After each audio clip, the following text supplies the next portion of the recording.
सर्वज्ञ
श्री चक्रस्वामी गुजरातच्या राजे महाराजे सम्राट विशाल देव यांचे पुत्र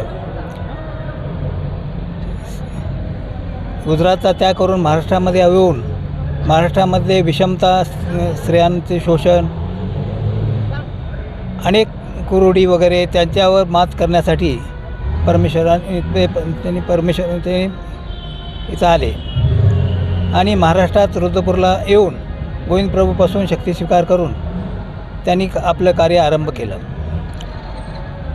अमरावती, नांदेड वगैरे, आंध्र प्रदेश वगैरे सगळ्या भागात फिरून त्यांनी अंधश्रद्धा, स्त्रियाचे शिक्षण सुरू केले, स्त्रियांना मोक्षाचा अधिकार दिला, जातीभेद निर्मूलन, समानता आणली आणि त्यावेळेला विषमतेमुळे लोकांमध्ये फाटाफूट झाली होती, अनेक धर्मांतर होत होते. ते धर्मांतर रोखण्यासाठी सर्वज्ञ श्री चक्रस्वामींनी विषमता दूर केली आणि समाजामध्ये शांतता निर्माण केली आणि त्या दृष्टीनं त्यांचे कार्य फार मौलिक आहे. सुरुवातीला प्रारंभकाळी आद्य स्त्री शिक्षण त्यांनी सुरू केल्यामुळं आद्य कवयित्री महदंबा ही स्वामीची शिष्य झालेली आहे आणि मैमभट्टासारखे विद्वान दिवसा मशाल घेऊन चालणारे, 3 वेळ पैठणला सभा जिंकणारे, 300 असो म्हणजे 300 तोळे सोन्याचे बक्षीस घेणारे असे मैमभट्ट होते. दिवसा मशाल घेऊन चालायचे आणि एक पंडिताला हरवल्याबरोबर एक गवताचा माळा पायात बांधायचे. असे अनेक जे पंडित लोक होते ते स्वामीचे शिष्य झाले. असे हजारो लोकांनी जनजागृती करून लोकांमध्ये परिवर्तन केलं आणि समाजामध्ये शांतता निर्माण केली आणि त्या दृष्टीनं त्यांचं कार्य अमोलिक असल्यामुळं ते समाजाला माहीत झालं पाहिजे, समाज जागृत झाला पाहिजे, समाजामध्ये शांतता निर्माण झाली पाहिजे, स्थैर्यता निर्माण झाली पाहिजे. म्हणून हे अवतार दिन साजरा करण्याचे औचित्य आहे. समाजापर्यंत हे गोष्ट गेली पाहिजे.